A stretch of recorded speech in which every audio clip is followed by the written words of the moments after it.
Assalamualaikum warahmatullahi wabarakatuh. Ketemu lagi sama aku Meliana Eka Fitriani.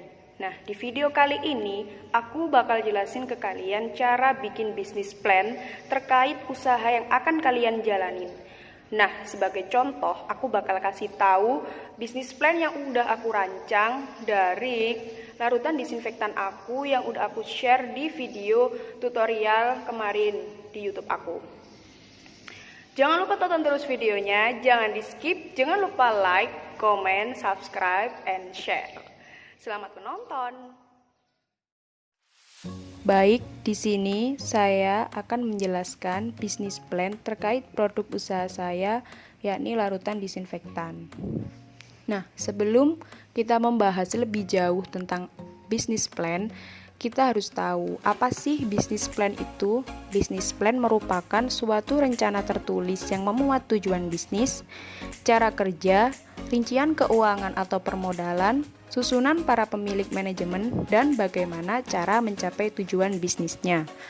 Nah, di dalam bisnis plan kita akan membahas yang pertama mengenai latar belakang usaha, yang kedua analisis produksi, yang ketiga analisis lingkungan, yang keempat analisis keuangan, dan yang kelima adalah kesimpulan.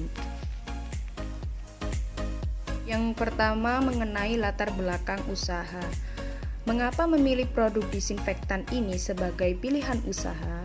Alasannya, karena di tengah pandemi wabah virus COVID-19 membuat sejumlah alat kesehatan dan kebersihan banyak dicari orang karena kebutuhan untuk mencegah virus tersebut, sehingga membuat keberadaannya semakin langka. Nah, dengan adanya hal yang seperti ini memunculkan ide yang kreatif dan memunculkan sebuah peluang usaha, yakni larutan disinfektan yang dibuat dari biaya yang sedikit dan dari bahan yang praktis, dari alat-alat pembersih rumah tangga biasanya. Nah, tujuannya tidak lebih adalah sebagai upaya pencegahan penyebaran virus COVID-19 ini. Untuk selanjutnya, yang kedua, kita akan membahas tentang analisis produksi. Yang pertama terkait produknya. Kenapa nama usaha ini saya beri nama Eco Disinfektan? Karena eco berasal dari kata eco-friendly yang artinya ramah lingkungan. Mengapa ramah lingkungan? Karena disinfektan ini diformulasikan dari bahan-bahan yang memiliki senyawa aman yang biasanya digunakan pada alat kebersihan rumah tangga itu sendiri. Sedangkan disinfektan merupakan hasil dari produk yang saya hasilkan. Yang kedua, cara pembuatan. Cara pembuatannya mudah sekali. Yang pertama, siapkan alat berupa 1 baskom dan bahan berupa larutan pemutih sebanyak 40 ml serta larutan SOS pembersih lantai sebanyak 20 ml. Kemudian siapkan air sebanyak 2 liter karena setiap 1 liternya itu setara dengan setiap mili pada bahannya. Yang ketiga, campur dan aduk hingga merata bahan-bahan tersebut.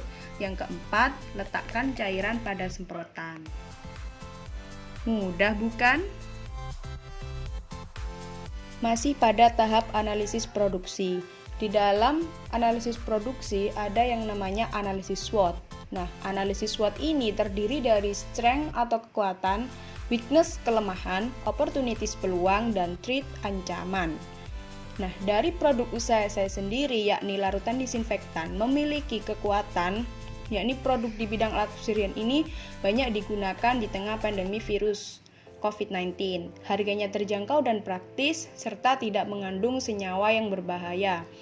Yang kedua, kelemahan. Kelemahan pada produk larutan disinfektan saya, yakni produk ini tidak memiliki jaringan pemasaran yang luas. Yang ketiga, opportunities atau peluang dari produk usaha saya.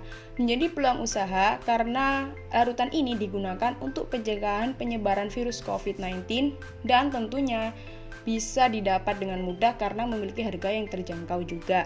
Yang keempat, threat atau ancaman. Ancaman dari produk saya adalah produk ini bisa dibuat sendiri dan bahannya mudah dicari sehingga orang lain bisa membuatnya dengan mudah. Tahap selanjutnya yakni analisis lingkungan. Di dalam analisis lingkungan ada yang namanya marketing mix, biasa disingkat sebagai 4P, yakni produk, promotion, place, dan price. Yang pertama produk. Produk saya ini namanya ekodisinfektan, yakni berupa larutan disinfektan untuk kebersihan benda-benda yang ada di sekitar. Nah, larutan ini terbuat dari senyawa yang tidak berbahaya karena berasal dari bahan pembersih rumah tangga yang sering digunakan pada umumnya. Yang kedua, promotion atau promosi. Nah, produk saya ini akan saya promosikan melewati dua media. Yang pertama media online, yang kedua media offline. Untuk media online meliputi Instagram, WhatsApp, dan Facebook. Yang kedua media offline, yakni face to face kepada para tetangga. Dan juga sasaran target pasarnya ini warga di Dusun Bendelor, Desa Kalen, Kecamatan Delanggu, Kabupaten Mojokerto. Yang ketiga, place atau tempat. Nah, untuk tempat penjualan disinfektan ini di rumah sendiri, dan yang kedua dititipkan ke toko kelontong milik tetangga. Yang keempat, price atau harga. Harga dari larutan disinfektan ini terjangkau sesuai dengan kebutuhan rumah tangga pada umumnya, tanpa mengurangi kualitas dan senyawa yang ada di dalam larutan tersebut. Tahap selanjutnya yakni analisis keuangan. Di dalam analisis keuangan terdapat 5 langkah. Yang pertama, menghitung modal. Untuk menghitung modal, kita perlu mendaftar bahan baku yang digunakan serta peralatan yang juga akan dipergunakan. Setelah kita mendaftar, maka kita akan mengetahui berapa banyak biaya yang dikeluarkan untuk bahan baku tersebut dan berapa banyak biaya yang dikeluarkan untuk peralatan saja. Nah, ketika sudah seperti itu, maka kita jumlahkan sehingga itu ketemu modal kita. Dalam produksi disinfektan saya, ini membutuhkan modal 90.000 untuk satu kali produksi, menghasilkan 25 botol. Nah, 40.000 untuk bahan baku dan 50.000 untuk peralatan. Langkah yang kedua, yakni menghitung HPP. HPP merupakan harga pokok penjualan, di mana harga ini adalah harga yang ditentukan oleh pemilik produksi terkait barang tersebut. Nah, HPP ini didapat dari modal dibagi dengan produksi. Untuk larutan disinfektan saya membutuhkan modal 90.000, menghasilkan produk sebanyak 25, sehingga untuk satu produk harga pokok penjualannya itu sejumlah Rp3.600. Langkah yang ketiga, yakni menghitung laba rugi. Sebagai seorang pengusaha, tentunya kita sudah memperkirakan berapa laba yang kita dapatkan dari produksi kita tersebut. Nah, untuk mencarinya, maka laba yang diinginkan dikali dengan harga pokok penjualan, sehingga itu ketemu laba yang akan kita dapatkan. Nah, di sini di produk disinfektan saya menginginkan laba sebanyak 25%. Untuk mendapatkan hasil laba saya, maka saya harus mengkalikan dengan harga pokok penjualan. Harga pokok penjualan saya sebanyak Rp3.600, sehingga didapatkan laba saya sebanyak Rp900. Setelah kita menghitung laba rugi, kita menentukan harga jual. Harga jual didapat dari laba ditambah dengan harga pokok penjualan. Di usaha saya, laba yang saya dapatkan 900 untuk setiap produk, saya tambah dengan harga pokok penjualan saya yakni 3.600, sehingga ketemu hasilnya atau harganya yakni 4.500, dan saya bulatkan menjadi Rp5.000. Langkah yang selanjutnya atau langkah yang keempat yakni menghitung pendapatan. Untuk menghitung pendapatan, kita perlu mengkalikan antara target penjualan per hari dikali dengan harga jual rata-rata. Di sini target penjualan saya per hari yakni 25 botol, saya kalikan dengan harga jual saya yakni 5.000, sehingga ketemu pendapatan saya per hari yakni 125.000. Jadi total pendapatan maksimal yang mampu didapatkan adalah 125.000 per hari dan 3.750.000 per bulan dan 45 juta per tahun. Langkah yang terakhir atau langkah yang kelima yakni menghitung BEP atau break even point.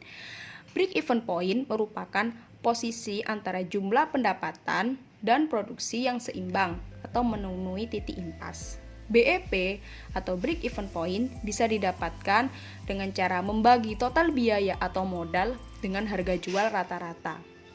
Di sini modal saya itu Rp90.000. Saya bagi dengan harga jual rata-rata saya yakni Rp5.000. Hasilnya sama dengan 18 botol. Jadi dapat disimpulkan, produksi saya akan menghasilkan break even point atau menepati titik impas tersebut apabila dalam satu hari saya bisa menjual produk sebanyak 18 botol. Jadi ketika sehari saya tidak bisa menjual melebihi 18, maka saya bisa dikatakan rugi. Namun bila bisa melebihi 18 botol, maka saya bisa dikatakan laba atau untung. Tahap terakhir yakni kesimpulan. Dari adanya kegiatan seperti di atas, yakni rancangan bisnis plan, kita akan mengetahui usaha kita itu akan dibawa kemana. Nah, dengan adanya bisnis plan ini juga akan membuat perencanaan usaha kita itu matang dan tentunya akan berjalan sesuai dengan yang kita rencanakan. Dan seandainya terjadi kendala, kita bisa mengatasi karena sudah dibuat rancangan bisnis plan di awal sebelum memulai usaha. Nah, itu tadi seputar penjelasan video mengenai bisnis plan. Semoga bermanfaat dan semoga kalian bisa menerapkannya sendiri. Terima kasih sudah menonton video ini. Wassalamualaikum warahmatullahi wabarakatuh.